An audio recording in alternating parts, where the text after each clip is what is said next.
Akkam jirtu kabajamtoota daawwattootaa fi hordoftoota Oromiyaa Freedom Media dambalii gungumaa uummataa irraa oduu isin dhageessifnaa jalqaba irratti hangafoota oduu.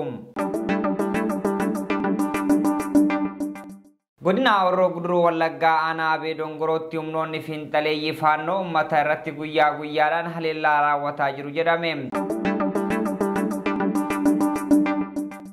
Godina Salaalee aanaa dharraa ganda jiru daaddaatti haleellaa humnoonni fiinxaleeyyii faannoo uummata irratti raawwataniin uummanni qeessaan irraa buqqa'uudhaan gammoojjii laga jaamaa keessatti rakkataa jiraachuun dhaga'amee jira.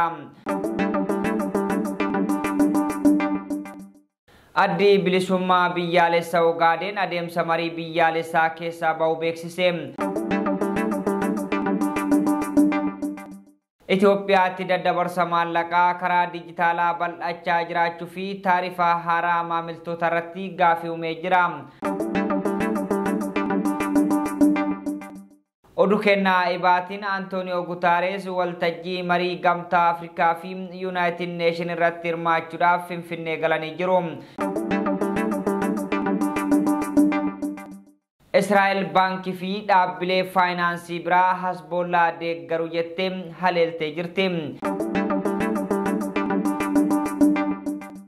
Oduu isin dhageessisuun keessi wajjin turaan Jibriil Muhammadii amma oduu bal'inaan. Godina Horroo Guduruu Wallaggaa aanaa Abee Dongorootti humnoonni fiinxaleeyyii faannoo uummata irratti guyyaa guyyaadhaan haleellaa raawwataa jiru jedhame. Sanbata xiqqaa darbe jechuun Onkoloolessa 9 bara 2017 akka lakkoofsa Itoophiyaatti aanaa Abee Dongoroo ganda kootichaa bakka Shaanqoo Booroo jedhamutti dargaggoo maqaan isaa Biqilaa Nagaas jedhamu bakka inni horii bobbaasee tiksutti ajjeesan jedhanii jiru. Dabalataa gabaasa kana kitaanutti isiniif dhiyeessa. Godina Horroo Guduruu Wallaggaa aanaa Abee Dongorootti humnoonni fiinxaleeyyii faannoo uummata nagaa guyyaa guyyaadhaan haleellaa irratti raawwataa jiru jedhame. Sanbata xiqqaa dabre jechuun Onkoloolessa 9 bara 2017 akka lakkoofsa Itoophiyaatti aanaa Abee Dongoroo ganda kootichaa bakka Shaanqaa Booroo jedhamutti dargaggoo maqaan isaa Biqilaa Nagaasaa jedhamu bakka inni horii bobbaasee tiksutti ajjeesan jedhan. Akkasuma torbaan dura ganduma kootichaa kanatti halkan sa'aatii 6 keessaa nama rafee jiru irratti seenuudhaan haadha warraa fi abbaa warraa ajjeesuun daa'ima tokko madeessaniiru jedhan jiraattonni. Abbaa warraa fi haati warraa ajjeefamanii Misgaanaa Nagaashii fi akkasuma Shittaayii Raggaasaa kan jedhaman yoo ta'u, daa'ima isaanii Kulanii Nagaash jedhamtu rukutamtee yaala fayyaa argachuun lubbuu hafuu isii jiraattonni irraa dhageenyee jirra. Abbaa warraa fi haati warraa ajjeefaman Misgaanaa Nagaashii fi Shittaayii Raggaasaa kan jedhaman yoo ta'u, daa'ima isaanii Kulanii Nagaash jedhamtu rukutamtee yaala fayyaa argachuun lubbuu hafuu isii jiraattota irraa dhageenyee jirra. Humnoonni fiinxaleeyyii faannoo kunniin guyyaa guyyaadhaan qabeenya uummataa saamuu fi lubbuu namaa balleessaa jiru idilee taasifatanii jiru jedhamee jira. Humnoota kana qaamni uummata irraa ittisaa jiru waan hin jirreef uummanni wal ijaaree hidhatee humnoota kana of irraa ittisuu furmaata waaraa akka argatu qabu maddeen dhaamanii jiru. Godina Salaalee aanaa dharraa ganda jiru daaddaatti haleellaa humnoonni fiinxaleeyyii faannoo uummata irratti raawwataniin uummanni qeessaan irraa buqqa'uudhaan gammoojjii laga jaamaa keessatti rakkataa jiraachuun dhaga'amee jira. Haleellaa humnoonni fiinxaleeyyii faannoo guyyoota lamaan dura gandicha keessatti raawwataniin uummanni qeessaan irraa buqqa'uudhaan gammoojjii laga jaamaa keessatti busaa fi dhibeewwan adda addaatiin miidhamaa jiraachuu OFM dhaqqabee jira. Dabalataa gabaasa kana xubaabunee akkitti aanutti isiniif dhiyeessite. Godina Salaalee aanaa dharraa ganda jirruu daaddaatti haleellaa humnoonni fiinxaleeyyii faannoo uummata irratti raawwataniin uummanni qe'ee isaa irraa buqqa'uun gammoojjii laga jaamaa keessatti rakkataa jiraachuun dhagahame. Haleellaa humnoonni fiinxaleeyyii faannoo guyyoota lama dura gandicha keessatti raawwataniin uummanni qe'ee irraa buqqa'uun gammoojjii laga jaamaa keessatti busaa fi dhibeewwan adda addaan miidhamaa jiraachuu OFM'tti miidhamtoonni himanii jiru. Qe'een keenya saamamee manca'ee ta'eera kan jedhan daa'imman qabannee beelaa fi dhibeen dararaa argaa jirra jedhaniiru. Haleellaa humnoonni finxaaleeyyii faannoo qe'ee isaaniitti irratti bananiin lubbuu of baraaruuf gara lagaatti baqachuun hanga yoonaa laga akka jiran himaniiru. Gammoojjii laga jamaa jedhamu keessatti rakkachaa jiraachuu kan himan daa'imman hedduun dhukkubsachuun yaala fayyaa dhabanii haala ulfaataa keessa jirra jechuun himan. Daa'imman busaa dabalatee dhibeewwan adda addaaf saaxilamanii nu harkatti dhukkubsataa jiru jedhan. Dhibeen busaa akka malee daa'imman dabalatee namoota miidhaa jiraachuu jiraataan maatii isaa nama 6 waliin gammoojjii laga jamaa keessa jiru OFM'tti himeera. Uummanni ganda Jirruu Daaddaa waliigala goxiin 8 buqqaafamuun laga keessa jirra jedhan. Jiraataan OFM dubbise qe'ee koo irraa buqqifamee laga jira jedhu kun daa'ima isaa kan umriin waggaa 2 fi waggaa 4 waliin maatii 6 qabadhee laga jira jechuun hima. Daa'imman isaas dhukkubsachaa jiraachuu himeera. Daa'imman beela dabalatee dhukkuboota adda addaan miidhamaa jiraachuu hima.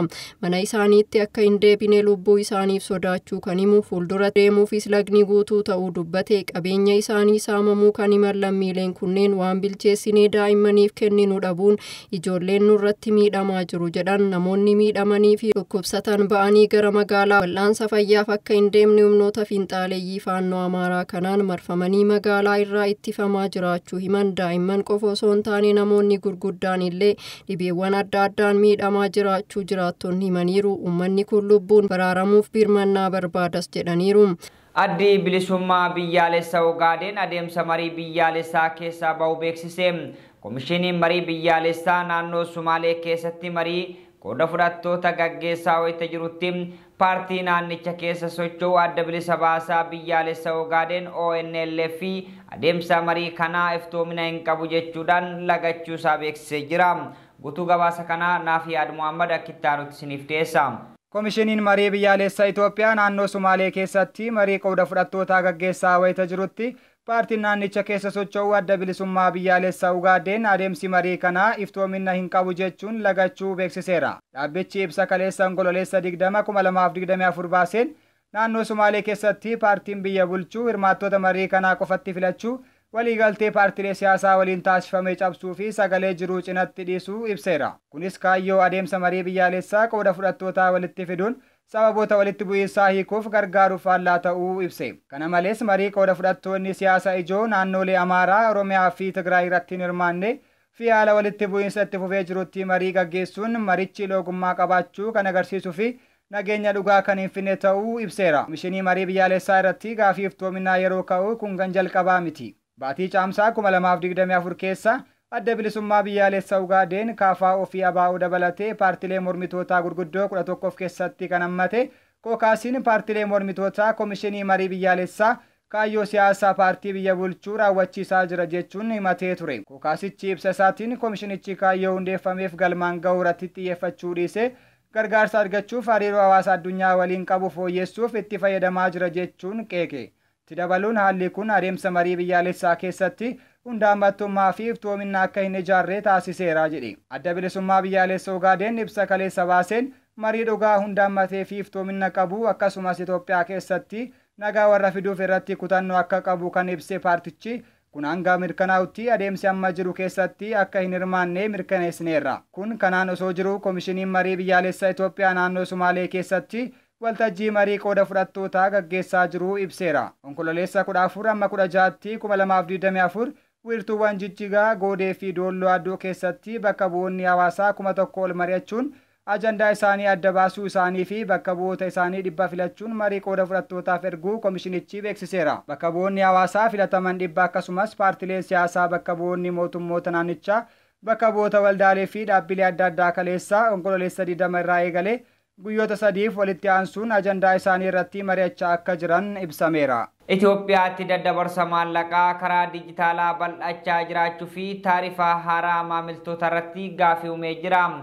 Oktoobar 20/2024 bittaa gurgurtaa akkasumas immoo maallaqa nama tokkorraa gara nama biraatti dabarsuudhaaf malli dijitaalaa addunyaa irratti waan bubbule ta'ullee Itoophiyaatti tajaajilichi guddachaa kan eegale waggoota 2 asiidha.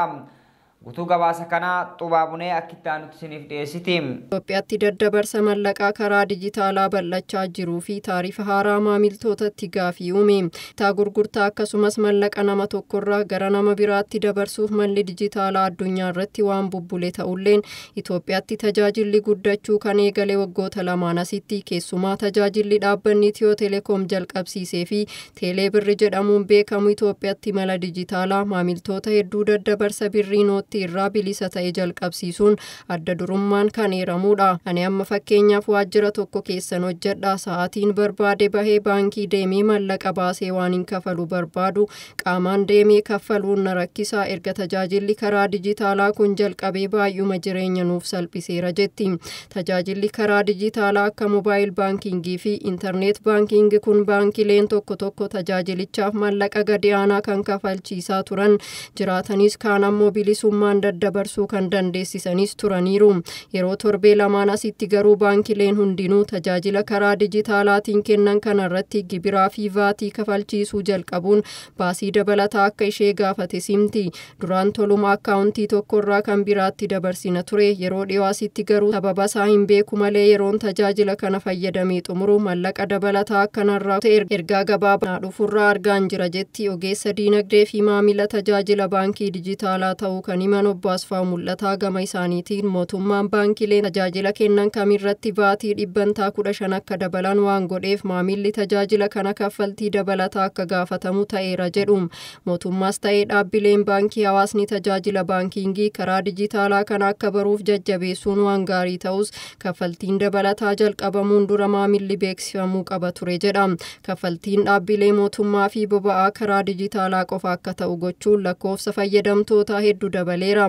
Amma mobaayilii keenya baankii keenya ta'eera waan bituu fi kaffaluu barbaaddu bilbiluma keetiin fixatta jedhu tajaajilawwan kennaman irratti gibirri vaatii 15% dabaluun garuu fedhii fi karoora imala gara dijitaalaa godhamaa jiru kanarratti dhiibbaa fiduu malu sima. Obbo Marii Tulluu ammoo ogeessa industirii baankii fi xiinxalaa diinagdeeti akka isaan jedhanitti kaffaltiin tibbana fayyadamtoonni tajaajila baankingii dijitaalaa kaasan kallattii mootummaan taarifa tajaajila kennamuu dabaleerraa kan madde jedha. Mallaqa erguu baankii tokkorraa kan biraatti erguu herrega ofii ilaaluuf kaffalchiisuun hin turre. Ammallee taanaan kaffaltiin tajaajilaa baankonni biyya keenyaa kaffalchiisan baay'ee xiqqaa kan jedhamudha jedhu. Tajaajilli dijitaalaa maamilli fayyadamu kun tolaan hin dhufu teeknooloojiiwwanii fi sooftoweeriiwwan doolaaraan kan bitaman madura tola kan ture kisaaraadhaan lammiileen gara dijitaalaa dhufuu qabu yaada jechuun jedha. Ammatti baankileen madda galii isaanii guddisuuf kaffaltiin tajaajilaa kaffalchiisan baankilee gidduu garaagarummaa kan qabu akka ta'e kan himan ogeessi baankii kun daballiin amma tajaajila dijitaalaa irratti taasifame kun garuu baankilee hunda kan ilaallatu jedha.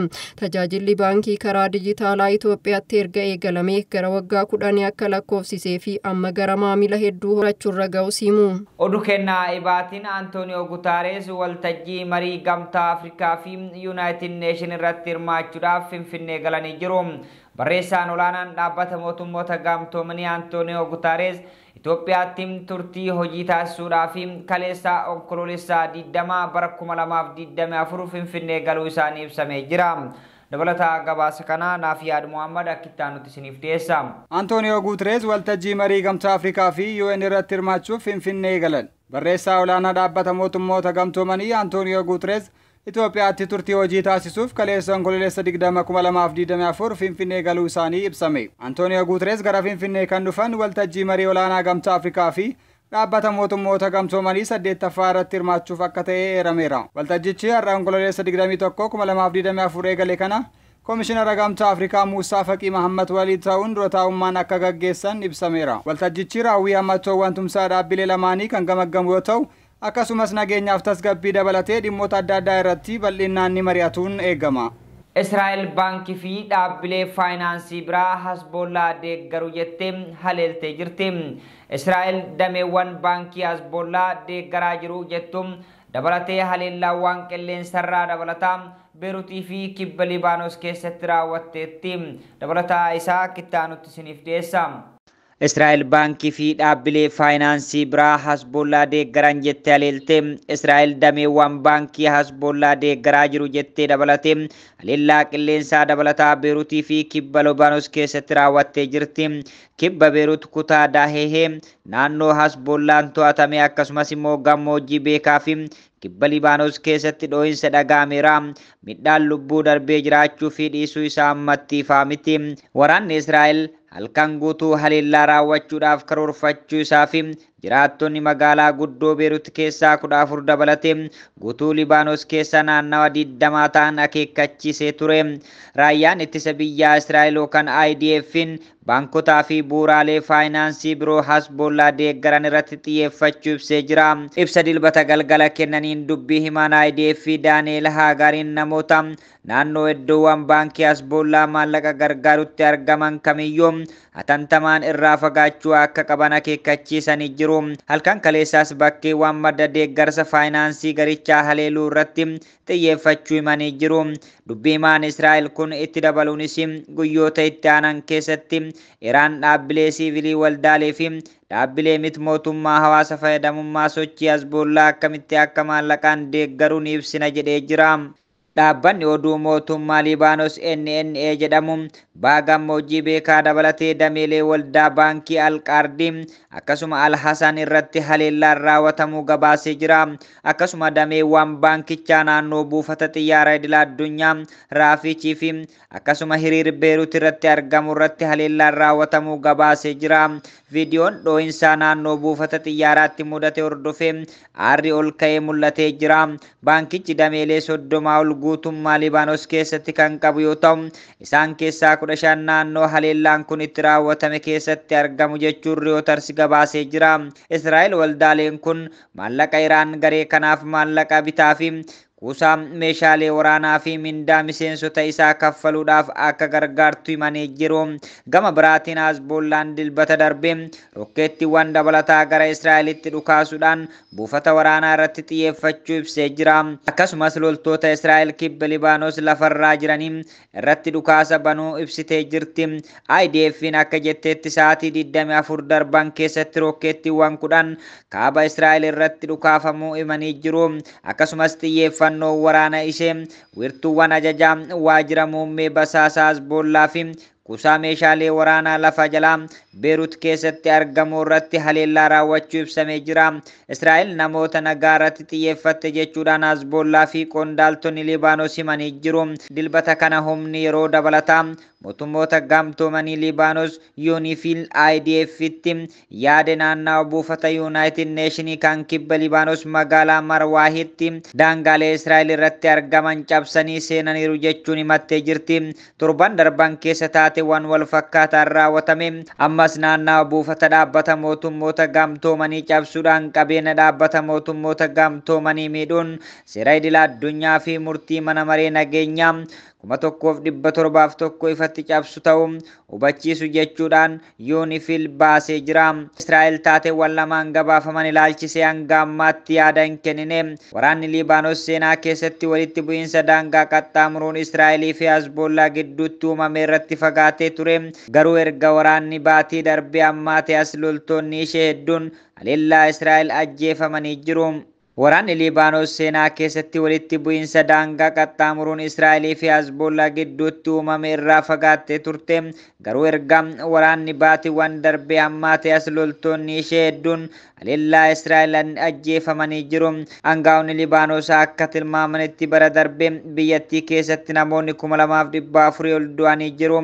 Israa'el akka jetteetti yeroo wal fakkaataatti kaaba Israa'elii fi naannawa Goolan keessatti namoonni 59 ajjeefamanii jiru. Egaa kabajamtoota daawwattootaa fi hordoftoota Oromiyaa Freedom Media dambalii gunguma uummataa irraa oduun har'aaf qopheeffannee kanneen hangammaa turanii oduu isin dhageessuun keessi wajjin ture Jibriil Muhammadii ogummaa kaameraaf teeknikaatiin Umar Jamaaltu nafaana ture qophiilee OFM kanneen hafa waliin turtii gaarii jecha Oromiyaa Freedom Media subscribe share gochuudhaan uummata biraan gahaa isiniin jenna.